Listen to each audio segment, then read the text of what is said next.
The clock on Maya Caldwell's dashboard read 11:42 p.m. as she navigated her silver Mercedes through the hushed streets of downtown.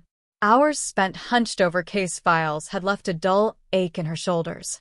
Her blazer lay discarded in the passenger seat, leaving her in a simple black tank top. A late September chill drifted through the crack in her window, keeping her alert as she drove. The streetlights stretched long shadows across deserted sidewalks, painting an almost ethereal scene in a city that was usually alive with movement. She adjusted the air conditioning, exhaling slowly, her mind still preoccupied with the work waiting for her at the office. The Thompson case. It had consumed her entire week, a complex federal prosecution demanding her full attention. But at this moment, all she wanted was her bed. Maybe even a glass of wine to take the edge off. Soft jazz played on the radio, its smooth melody easing the tension in her neck. She had been in the office since 6 a.m., sifting through depositions, cross-referencing witness statements, preparing for tomorrow's briefing. Just 15 more minutes, she murmured, suppressing a yawn.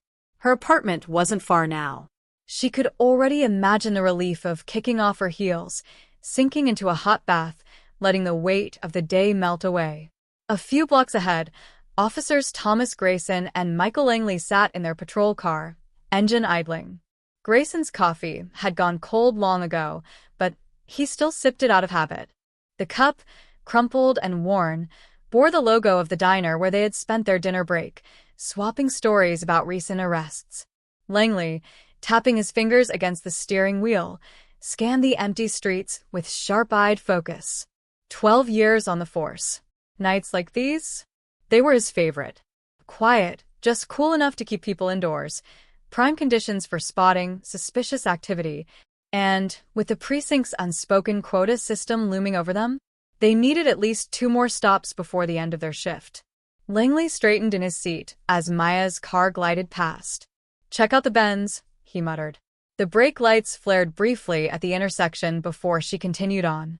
His gaze narrowed, taking in the driver's features in the split second she was illuminated by the street lamp. Grayson smirked. "Awful late for someone to be cruising through this part of town, huh?" They didn't need to say more. The implication was clear. A black woman. A luxury car. This neighborhood. It didn't add up in their minds. It never did. "Let's see what she's up to," Langley decided. Smoothly, he pulled out, keeping a careful distance. They followed her for 3 blocks. She signaled every turn, maintained the exact speed limit, gave them absolutely no valid reason to pull her over. Not that they needed one. Maya spotted the patrol car in her rearview mirror but didn't react. This wasn't new. She had been here before. The familiar, unspoken game of waiting, seeing if they'd invent a reason to stop her. Her hands remained at 10 and 2 on the wheel. Her speed, precise. Every move, calculated. Years of experience had taught her the rules of this game. Though, in her case, her title as a U.S. attorney usually spared her from the worst of it. The red and blue lights shattered the stillness of the night. Maya felt the familiar sting in her chest, but didn't hesitate. She signaled, pulled over with precision, aligning her car perfectly against the curb. Reaching for her registration in the glove compartment, she noted her hands, steady. She wasn't afraid. She was angry, but she had learned long ago, showing anger to police officers? That was a luxury she could never afford. The interior light cast a glow over her face as she gathered her documents. The exhaustion in her eyes was unmistakable. She had spent years in courtrooms, arguing cases, taking down criminals, unmasking corruption. And yet this was the moment that still made her stomach twist with rage and indignation. Langley's flashlight beamed directly into her eyes as he approached. Grayson lingered behind, his hand resting lazily on his holster. A quiet, deliberate threat. Maya squinted, but kept her face unreadable. Composed. Controlled. Years in court had taught her how to mask every flicker of emotion. "License and registration," Langley snapped, skipping any pretense of politeness. His voice carried the weight of authority, a weapon in itself. The flashlight's beam swept deliberately across the car's interior, seeking an excuse. Any excuse. Maya's voice was steady, measured. "May I ask why I'm being stopped, officer?" The same tone she used in court. The same confidence that sent guilty men to prison. But to them, she was just another target. Just another opportunity to wield unchecked power. Langley smirked, rolled through that stop sign back there. A lie. A seamless, well-rehearsed fabrication. "Have you been drinking tonight?" Maya's jaw tensed. She could smell the stale coffee on his breath as he leaned in, invading her space. "No, sir," she replied coolly. "And I stopped at every intersection. That's not what we saw." Grayson moved in, his flashlight joining Langley's, beams crisscrossing her face. A deliberate tactic. Disorient. Intimidate. "Step out of the vehicle, ma'am." Maya's grip tightened on the steering wheel, the leather groaning under her fingers. "I don't consent to exiting my vehicle without probable cause." She knew her rights. She had defended them in court countless times.